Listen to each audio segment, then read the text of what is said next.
নমস্কার বন্ধুরা, চলে এসেছি আরেকটি নতুন ভিডিও নিয়ে।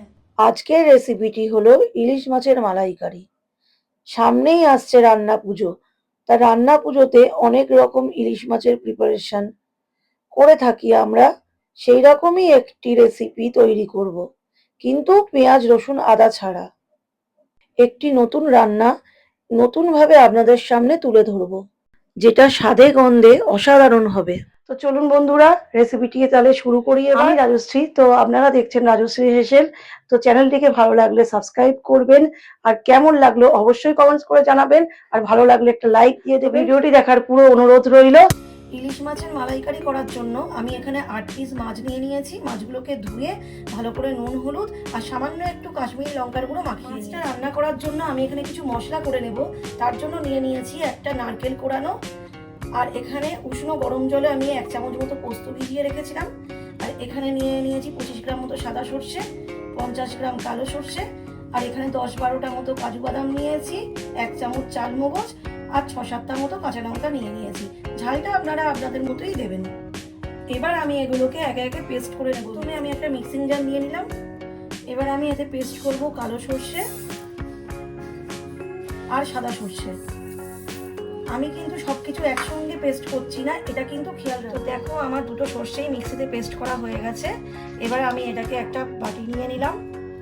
এবার একটা স্টানারের মাধ্যমে ছেঁকে নেব ভালো করে, না হলে কিন্তু না ছাকলে এই খসখসে ভাবটা একটা ভালো লাগবে না, তাই এটাকে ভালো করে ছেঁকে নিতে হবে। আমি মিক্সি ধোয়া জলটা এর মধ্যে ঢেলে নিচ্ছি,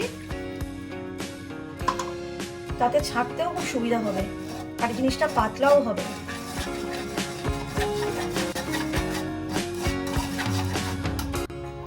আবার একটু জল দিয়ে নেব। দেখো ভালো করে ছাকা হয়ে গেছে। এবার কালো খোসাগুলো ওপরে উঠে এসছে আর সর্ষেগুলো নিচে। এবার আমি যেগুলো পেস্ট করব সেগুলো হচ্ছে কাজু, চালমগজ আর কাঁচা লঙ্কা আর এই পোস্তটা।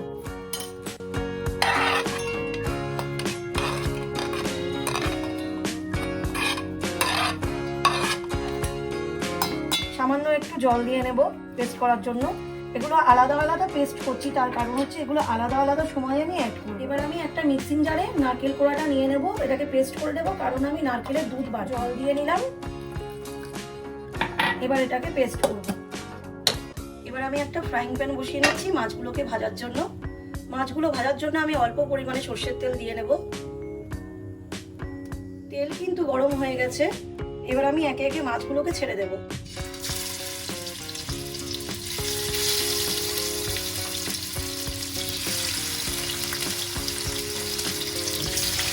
মিডিয়ামে রেখে মাছগুলোকে হালকা করে দেবো। মাছগুলো কিন্তু আমার ভাজা হয়ে গেছে।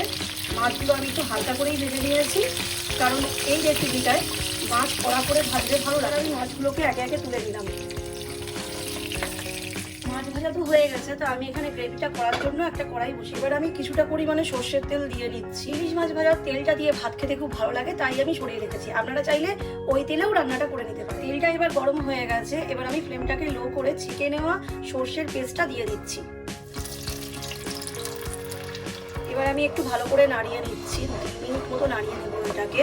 আর তোমাদের একটা ছোট্ট টিপস দিয়ে দিই, এটা যদি চিংড়ি মাছের মালাইকারি হতো তাহলে আমি ফোড়নে গোটা গরম মশলা দিতাম। যেহেতু এটা ইলিশ মাছ, তাই আমি গোটা গরম মশলা দিইনি, তাতে ইলিশ মাছের গন্ধটা না হলে নষ্ট হয়ে যায়। এবার আমি 1 চা চামচ হলুদ গুঁড়ো দিয়ে নিচ্ছি, এতে স্বাদ মতো নুন দিয়ে নিচ্ছি।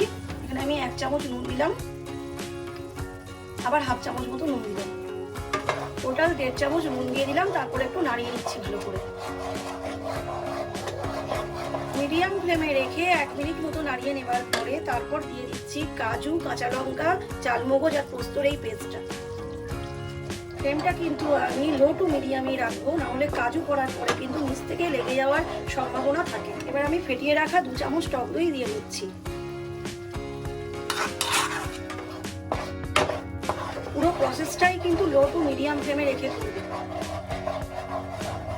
3 থেকে 4 মিনিট ভালো করে নাড়াবার পরে মশলাটাকে, এরপর আমি নারকেলের দুধটা এর মধ্যে দিয়ে দিচ্ছি। তারপর আবার ভালো করে মশলার সাথে মিক্স করে নিচ্ছি দুধটাকে। এবার আমি 1 চামচ মতো চিনি দিয়ে নিচ্ছি। আমি কিন্তু এই মালাইকারিতে কোনো পেঁয়াজ রসুন আদা ব্যবহার করিনি, কারণ আমি রান্না পুজো স্পেশাল ইলিশ মাছটা তৈরি করছি। এবার আমি এই জলটা দিয়ে দিচ্ছি। নারকেলের বাটি ধোয়া জলটা দেওয়ার পরে 1 মিনিট মতো হাই ফ্লেমে রেখে এটাকে ভালো করে একটু নাড়িয়ে তারপর লো ফ্লেমে রেখে এবার চাপা দিয়ে দেব। এবার মশলাটাকে কিছুক্ষণ ভালোভাবে হতে দেব। 10 থেকে 15 সেকেন্ড মতো আমি এটাকে ঢাকা দিয়ে নিয়েছিলাম।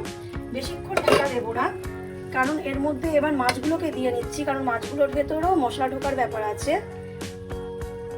মাছগুলোকে দিয়ে নিয়ে আবার আমি কিছুক্ষণ চাপা দিয়ে রেখে দেব। মাছগুলো গায়ে ভালোভাবে গ্রেভিটা মাখিয়ে নিচ্ছি, যাতে পুরো মাছটার ভেতর ভালোভাবে মশলাটা ঢুকে। এবার আমি এটাকে চাপা দিয়ে নিচ্ছি, চাপা দিয়ে লো ফ্লেম করে দিচ্ছি। 5 মিনিট মতো স্টিমে রেখে খুলে নিচ্ছি। দেখো ইলিশ মাছের মালাইকারি কিন্তু আমার সম্পূর্ণ রেডি। এবার আমি এটাকে নামিয়ে দিয়ে আমি একে একে তুলে নিচ্ছি। চিংড়ি মাছের মালাইকারি তো আমরা সবাই খেয়েছি।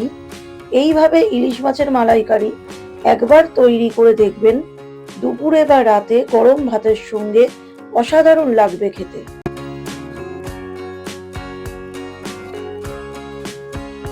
তো তাহলে বন্ধুরা, ভিডিওটি কেমন লাগলো তো অবশ্যই কমেন্ট করে জানাবেন, আর ভালো লাগলে সাবস্ক্রাইব করে পাশে থাকা বেল আইকনটি প্রেস করে আমার পাশে থাকবেন, আর লাইক তো অবশ্যই দেবেন। তো চলুন ভিডিওটি এখানে শেষ করছি। তো কেমন ধরনের ভিডিও দেখতে চান অবশ্যই কমেন্টস করে আমাকে জানাবেন।